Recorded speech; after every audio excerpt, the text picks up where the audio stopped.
उसे स्थायी करने से इनकार नहीं किया जा सकता है। ये एक बड़ा फैसला आज हाईकोर्ट ने सुनाया और कोर्ट ने एक मामले में ये स्पष्ट कहा कि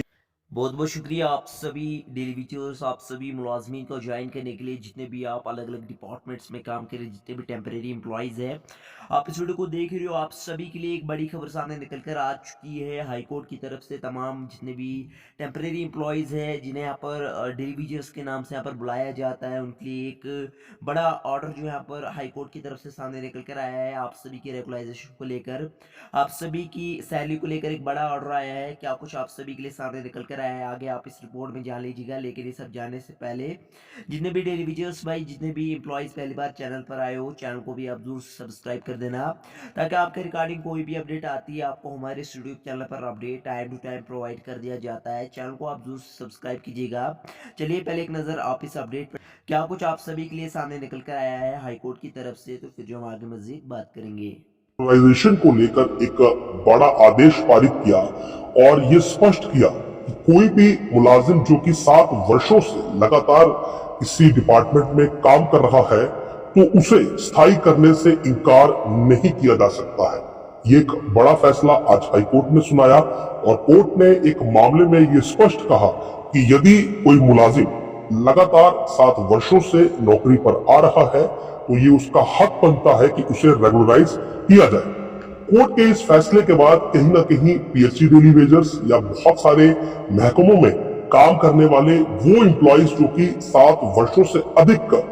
देर तक जो है उनकी नौकरी हो चुकी है लेकिन अब तक स्थायी नहीं हुए हैं, कि उनके लिए एक रे ऑफ होप है कि उन्हें शायद कोर्ट में जाकर न्याय प्राप्त करने का एक अवसर मिले। कोर्ट ने एक जजमेंट में आज ये कहा कि कोई भी मुलाजिम जो कि अस्थायी तौर पर काम कर रहा है, यानी कि वो रेगुलर नहीं है लेकिन उसकी जो सेवाएं हैं, जो वर्किंग है वो 7 वर्षों से अधिक है, तो उसे रेगुलराइजेशन के जो बेनिफिट है अंडर द रेलिवेंट एसआरओ वो हर हाल में मिलने चाहिए। यानी कि जिस एसआरओ के तहत ये निर्धारित होता है कि 7 वर्षों तक नौकरी करने वाला व्यक्ति जो है वो रेगुलराइज हो जाएगा, वो स्थायी हो जाएगा, उसके तहत उस मुलाजिम को सारे जो बेनिफिट है वो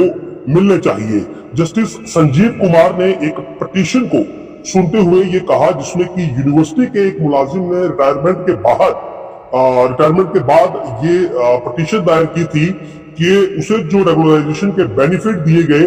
वो सन 2010 के बाद के दिए गए हैं, जबकि जो उसकी अपॉइंटमेंट थी वो 1994 की थी और उसके 7 वर्ष जो थे वो 2004 में ही पूरे हो चुके थे। ऐसे में 2005 के बाद से उसे रेगुलराइजेशन के यानी कि अस्थायी एम्प्लॉय के सभी बेनिफिट मिलने चाहिए थे जो कि उसे नहीं दिए गए। इसके बाद उसने रिटायरमेंट के बाद कोर्ट में रिट पिटीशन दायर की, जिसकी सुनवाई के बाद कोर्ट ने जो है ये आदेश जारी किए कि इस मुलाजिम को जो है वो तमाम बेनिफिट मिलने चाहिए। और कोर्ट ने ये भी वहां पर स्पेसिफिकली डिफाइन किया कि casual labour, daily rated worker और एक अस्थाई मुलाजिम जो कि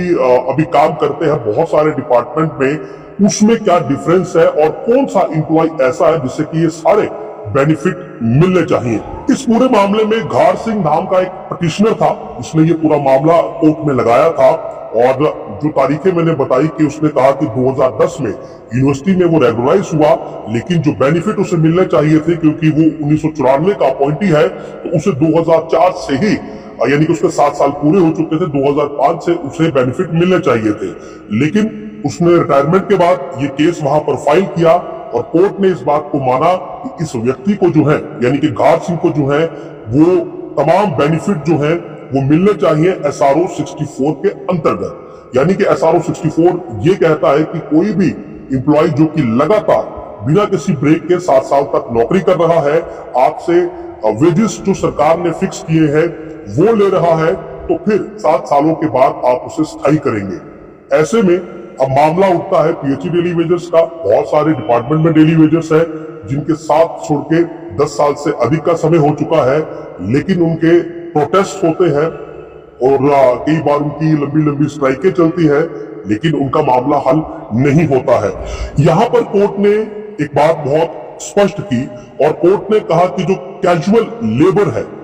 वो अलग होता है और कोई भी व्यक्ति जो बेशक सिक्योरिटी गार्ड भी क्यों ना हो या कोई भी काम क्यों ना कर रहा हो, लेकिन अगर उसने कोई ब्रेक अपने काम में नहीं लिया है तो वो कैजुअल लेबर नहीं होगा। कैजुअल लेबर केवल वही व्यक्ति होगा जिसकी नौकरी जो है वो लगातार नहीं होगी, यानी कि उसमें गैप होंगे और वो 7 साल तक पूरी नहीं होगी, शॉर्ट पीरियड के लिए वो इस्तेमाल में लाई जाएगी। उसके अलावा उन्होंने कहा कि डेली रेटेड वर्कर या डेली वेजर वो व्यक्ति होता है जो कि छोटे समय के लिए आता है और उसकी पेमेंट जो है वो डेली बेसिस पर होती है, यानी कि दिहाड़ीदार आप कहे जिसने सुबह से लेकर शाम तक काम किया, शाम को उसको पेमेंट मिल गई, वो डेली रेटेड वर्कर है। तो कैजुअल लेबर और डेली रेटेड वर्कर इन दोनों को जो है, इन दोनों की जो डेफिनेशन है वो कोर्ट ने स्पष्ट करके बताई और ये कहा कि जो व्यक्ति लगातार 7 वर्षों तक कहीं पर काम कर रहा है वो कैजुअल लेबर या फिर डेली रेटेड वर्कर नहीं है और SRO 64 के तहत ये उसका अधिकार बनता है कि उसे रेगुलराइज किया जाए और उसे तमाम बेनिफिट दिए जाए। इस केस में कोर्ट ने यह भी कहा कि इस व्यक्ति ने रिटायरमेंट के काफी अरसे के बाद कोर्ट में पिटीशन दायर की, लेकिन ये व्यक्ति एक सिक्योरिटी गार्ड था और जाहिर सी बात है यहाँ पर अगर यूनिवर्सिटी है तो नेगोशिएशन में यूनिवर्सिटी जो है वो कहीं ना कहीं उस पर हावी नहीं होगी या हावी होगी भी, और ऐसे में अगर इस व्यक्ति ने समय के बाद भी यहाँ पर पिटीशन फाइल की है तो इस व्यक्ति का ये जेन्युइन अधिकार है कि उसे जो लाभ है वो दिए जाए। इस पूरे मामले के बाद अब जो बाकी के डेली वेजर्स हैं उन्हें भी इस केस को स्टडी करना चाहिए, उन्हें भी कोर्ट में जाना चाहिए और अगर इसमें कोर्ट बिल्कुल स्पष्ट है कि जो SRO है उसके तहत 7 वर्षों तक अगर आपने लगातार जो सरकार के द्वारा आपके वेजेस फिक्स किए गए हैं अगर आपने वो लिए हैं एज एन अस्थाई, अगर आप एक अस्थाई मुलाजिम हैं यानी कि आप रेगुलराइज नहीं है और आपने 7 वर्षों तक लगातार हाजिरी लगाई है, आपको जो गवर्नमेंट की तरफ से फिक्स्ड जो वेजेस हैं वो आपको मिले हैं, तो आपका ये एक लीगल राइट बनता है कि आपको रेगुलराइज किया जाए। तो अपने आप में एक ऐतिहासिक जजमेंट आप इसे कह सकते हैं कि एक व्यक्ति रिटायरमेंट के बाद अपने बेनिफिट्स लेने के लिए कोर्ट गया और कोर्ट ने ये माना कि ये उसका अधिकार बनता है, SRO के तहत उसे ये अधिकार दिए गए हैं और अब आगे ये देखना दिलचस्प होगा कि बाकी के वो मुलाजिम जो बहुत सारे डिपार्टमेंट में हैं और 7 वर्षों से ऊपर की उनकी अस्थाई जो सर्विसेज हैं वो हो चुकी हैं और रेगुलराइज जो हैं वो नहीं हुए हैं, तो क्या उन्हें भी कोर्ट से कुछ इस प्रकार की राहत मिलती है? क्या उन पर भी ये जो आज जजमेंट आई है ये लागू होती है? क्या इसके रेफरेंस के साथ उन्हें भी कुछ लाभ मिलता है? ये देखना दिलचस्प होगा। लेकिन